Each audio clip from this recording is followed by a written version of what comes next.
자, 그러면 이번에는 이종복 전문가로 넘어가 보겠습니다. 변동성이 줄어들 수 있는 시나리오는 어떤 게 있을까요? 이렇게 여쭤봤더니 여러 가지. 예. 도대체 어떤 여러 가지일까 굉장히 궁금했거든요. 좋습니다. 짧은 시간 내에 여러 가지 어떤 게 나올지 한번 또다시 한번 타임 어택 들어가 보도록 하겠습니다. 네. 전문가님 말씀 부탁드립니다.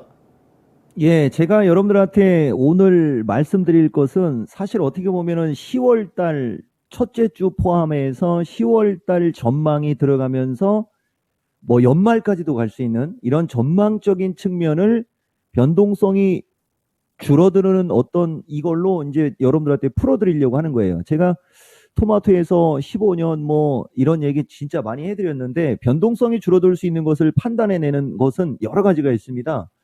펀더멘탈에서 아까도 말씀드렸듯이 기본적으로 외환 시장의 변수, 그 다음에 파생 시장의 변수, 그 다음에 우리나라 자체적으로 경제 펀더멘탈, 그런 기본적인 펀더멘탈이 있고, 그 다음에 이제 두 번째, 우리나라는 외국인들의 투자 비중이 높죠. 그 외국인들의 어떤 수급, 외국인들의 어떤 매수하고자 하는 욕구, 이런 것을 또 우리가 파악해내야 돼요. 그걸 우리가 수급이라고 얘기합니다. 근데 그것이 지금 상황에 글로벌 시장이 전체적으로 인플레이션 때문에 금리 인상 정책을 통해서 물가를 잡고 지금까지 10여 년 이상, 거의 20년 가까이, 제가 이거 하나만 보여드릴까요? 하나하나 정리를 했다가 나중에 다시 해드릴게요. 제가 이 토마토에 2009년에 왔어요. 2007년에 왔어요. 이때가 금융위기 터졌습니다. 나스닥이 1000이었습니다. 그리고 양적 완화 시작으로 6천, 8천까지 올렸습니다. 그리고 코로나 터졌고, 코로나 터졌을 때 수경원, 진짜 돈을 헬기로 찍어낸 게 아니고 전 세계에 있는 돈을 진공흡기 다 뽑아가지고서 그저 다 뿌려버리면서 8천 지수대에서 실질적으로 6천이에요. 6천에서 16,000까지 올려버렸습니다. 이거에 대한 후유증이 나오는 거죠. 그러면 과거의 어떤 전례라든가 이런 걸 갖고 얘기를 하면 지금 이 나스닥 시장 분석하는 거 하나만으로도 내일 새벽 5시까지 해도 넘칩니다. 그렇게 분석이 많고 복잡하다는 거죠. 그래서 그걸 다 제끼고 결론만 말씀을 드리는 거예요. 우선 지금 시장이 금융위기가 아니라면 설령 금융위기이어도 금융위기 때도 보시면은 이렇게 오랜 기간 동안 주식시장이 급락하지 않고 금융위기 때는 짧고 굵게 빠졌습니다. 그러면서 반토막이 났죠. 그 전에 먼저 빠지면서 신호를 줬고 일정 부분 반등을 줬다가 그 뒤에 그래서 반등이 어설플 때는 되게 위험하다라는 표현을 쓰는 거거든요. 기간이 이렇게 오래 간 적은 없다는 거죠. 그래서 일단 결론부터 말씀을 드리면 나스닥 시장이 오늘 주봉을 만드는데 이 주봉 패턴을 보세요. 주봉 패턴이 기본적으로 1, 2, 3로 빠지고 반등 주고 밀렸어요. 그러면 여기서 반등을 주고 다시 이쪽으로 가면 역헤드 앤 숄더 패턴이라고 해가지고서 장이 이제 긍정적으로 움직일 수 있고 이런 기대감을 줄 수 있는 그 위치에서 연준에서 핵폭탄을 날렸죠. 고통 감수하라. 그 고통이 아까 제가 PCE 물가지수 얘기했던 것처럼 제가 한번 보여드릴게요. 그 고통이 인플레이션을 잡겠다는 건데 PCE가 왜 중요한지 알려드릴게요. PCE가 가장 현실적인, 가장 피부로 느끼는 인플레이션, 퍼스널, 개인적인, 개인 소비입니다. 다시 말하면 개인 소비 물가가 지금 엄청나게 높다는 얘기예요. 그러니까 간략하게 얘기해드리면 기존에 우리가 라면 살 때 1,000원 주고 샀다면 물가가 올라서 라면이 2,000원이면 1,000원에서 2,000원이 돼갖고 10%가 아니고 100%가 올라가 버리는 거죠. 그런 여러 가지를 종합적으로 나타내는 지표가 PCE 물가지표입니다. 근데 여기 보다시피 분명히 2022년에 얘들이 예측을 했는데 5.4% 수준 정도 예측했어요. 아까 6.2%인가 나왔죠. 1%가 떨어지면 되는 거예요. 분명히 시장은 우리에게 답은 알려줘요. 주식시장은 우리 어떻게 움직일 거야라고 알려주는데 중간중간에 여러 가지 현상에 의해서 다른 분석가든 다른 전략가들이 말을 만들어내고 그 말이 여기저기 퍼지면서 사람들의 투심을 부추기거나 위축시키거나 하는 겁니다. 시장은 자기가 알려줍니다. 그 알려주는 걸 우리가 정확히 인지를 하고 데이터 분석을 통해서 그렇게 가는 걸 우리가 보면 돼요. 자, 실업률이 3.7에서 3.8까지 올려놨죠. 근데 지금 실업률이 얼마입니까? 3.6 수준, 3.5 수준이죠. 그죠? 그러면 연준은 금리 인상을 공격적으로 해가지고 자기네들이 원하는 이 데이터 수준으로 올려 놓으려고 할 겁니다.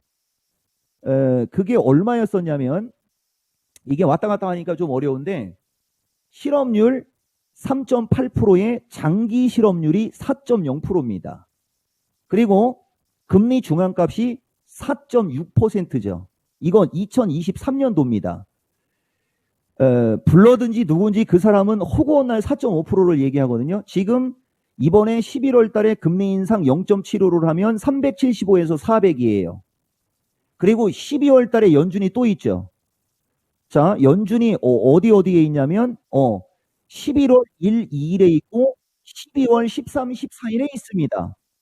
이번에 0.75를 하면 375에서 400입니다. 그러면 12월은 이들이 얘기대로 하면 0.75를 인상하지 않고 0.5를 인상할 가능성이 높죠. 그렇다면 금리 인상을 연속적으로 자이언트 스텝으로 가다가 12월 달서부터 금리 인상 폭이 줄어들었죠. 그리고 이들은 4.5 플러스 마이너스를 예측했습니다. 분명히 알려주고 있거든요. 이들이 이것을 확 뒤집지만 않으면, 여보세요? 우리가 잘못 예측했는데요. 다시 수정해야 되겠습니다. 죄송합니다. 이래버리지만 않으면 이 숫자가 나오면 그 다음에는 시장이 반응을 할 겁니다. 그러면 시장은 숫자가 나오기 전에 먼저 반응이 나온다는 거죠. 그러니까 다음 주에서 만기 때 수준까지, 그 다음에 10월 13일 날 이제 CPI가 나오면 그 CPI가 어떤 수준으로 나오느냐만 확인만 한다면 그 시점을 기준으로, 혹은 거기서 만약에 물가가 또 높게 나와서 분위기가 안 좋아지면 12월 달까지는 이어지겠지만 시장은 먼저 반응이 나온다고 그랬죠. 그런 것들이 변동성을 축소시키는 요인이다. 그러면 지금 상태에서 놓고 보면 연준에서 추가적으로 헷가닥하지만 않는다면 물가는 떨어지기 시작했는데 핵심 저물가, 파웰이 가장 강조한 PCE 물가가 안 잡혔다라는 점 때문에 그렇지만, 그거 5%대로 떨어지면, 6%가 깨져서 5% 중반대로만 내려오면 그 다음에는 떨어질 수 있다는 기대감이 있으면 지수가 반등을 주게 되고 변동성은 줄게 됩니다. 이 점을 여러분들이 좀 참고를 하시고, 그 다음에 이제 우리나라식으로 기술적 분석을 할 때 아까도 말씀드렸듯이 금리 인상이 4.5%까지는 금리 인상을 할 거기 때문에 슈퍼달러, 킹달러는 불가피합니다. 그러면 우리나라 환율도 동시에 같이 약세를 주고 올라가게 돼요. 그렇다면 외국인들은 주식 매수는 불가능하고, 만약에 이들이 주식 매수를 한다면 낙폭과대나 자기네들이 짤 수 있는 포트폴리오 내에서 짤 겁니다. 그러면 그들이 매수하는 주식이 과연 시가총액 1000억이겠어요? 시가총액 300조, 시가총액 50조 이런 거겠어요?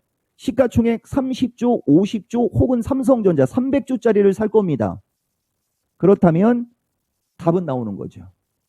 이게 기본적인 펀더멘탈 분석입니다. 이미 나와 있습니다. 이들은 알려줬습니다. 그럼 우리는 심리를 다스리고 기본적으로 주식시장의 차트를 보면 돼요. 환율이 꺾이는 게 제일 좋은 거죠. 환율이 꺾이는 게 제일 좋지만 환율은 꺾일 수가 없어요. 외국인들이 현물 매수를 하는 게 제일 좋은 거죠. 그러나 외국인들은 현물 매수를 할 수 없습니다. 그러나 선물은 매수한단 말이에요. 그러니까 중간중간에 어느 정도 순간적으로 빠지게 되면 급반등이 나올 수가 있을 거예요. 대신 그 급반등이 연속성을 가지고 가는 게 아니고 반등 주고 되밀리고 또 반등 주고 되밀리고 하면서 각을 완만하게 만들고, 여기서 각이라는 것은 이평선 각을 말하는 겁니다. 각을 완만하게 만들고 물가가 어느 정도 잡히고 PCE도 어느 정도 잡히고 소비자 물가도 어느 정도 잡히고 금리도 4%대 4.25에서 4.5% 정도 가면 추가적으로 금리 인상을 하지 않을 것이고, 그러면 자금은 어떻게 되겠습니까? 증시로 오게 돼 있다는 거죠. 이 점을 참고하시고, 국내장은 제가 결론만 말씀드릴게요. 시간이 없어서 이거 보여드리는 거거든요. 사실 제가 기존에 했던, 지난번에 보여주려고 했던, 저는 금융위기부터 국내장 나스닥 분석을 이미 여기도 보면 이게 5월 달 거거든요. 이미 5월 달에 290을 전망해 준 사람이에요. 근데 그 사람이 지금 이 지수대에서는 여러분들한테 희망을 얘기하고 있는 거죠. 대부분의 사람들은 이 시점에서 지수 400 넘어간다고 했을 겁니다. 그렇지만 이종복은 320에서 290을 얘기했어요. 그리고 과거 폭락장이 4군데가 있었는데 종합을 보면 금융위기 때를 제외하면 그 어떤 상황에서도 미국장은 764 이상으로 빠지지 않았습니다. 다시 말하면 지수로 얘기해 드릴게요. 나스닥은 11,000을 살짝 하향할 수는 있습니다. 1900 수준까지도 밀릴 수 있어요. 그래도 우리나라는 더 이상의 폭락장보다는 변동성이에요. 나스닥이 1500을 깨고 내려가게 되면 우리나라도 270 선물지수로 얘기하는 겁니다. 270을 깨고 내려갈 수는 있습니다. 그러나 270 부근이나 그 이하는 거의 금융위기급입니다. 그렇다면 종합이 지수로 얘기하면 여기서 선물 기준에 추가적으로 한 10p 플러스 마이너스, 그게 제가 보는 지수대거든요. 그 정도 내외.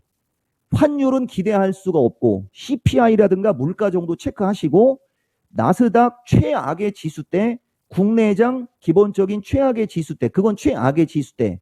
그전에는 계속 리바운드를 주려고 하면서 움직일 가능성이 높다. 대신 리바운드를 주면서 움직일 때 비중 조절을 못하거나 비중 체크를 못하셨다면 그때 비중 조절, 비중 체크를 하시면서 지금은 짧게 끊어치는 매매, 중기적인 관점으로 시장을 바라보되 짧게 나에게 수익을 주면 짧게 챙기고 좋은 주식을 들어갔는데 수익을 안 주면 중기적으로 보면 제가 봤을 때는 이 장 넘어갈 수 있어 보입니다. 그리고 마지막으로 신용 물량인데 그건 오늘 제가 얘기를 해드렸거든요. 그렇지만 결론부터 한 번 더 말씀드리면 신용 물량이 15조 정도로만 오면 변동성 거의 줄어들 겁니다. 저는 이렇게 분석을 하니까 전체적으로 보시고 시황을 말씀드려 볼게요. 단기 급락에 따른 기술적 반등 혹은 단기 저점인 추가적인 조정이 나오더라도 기대하는 게 맞다.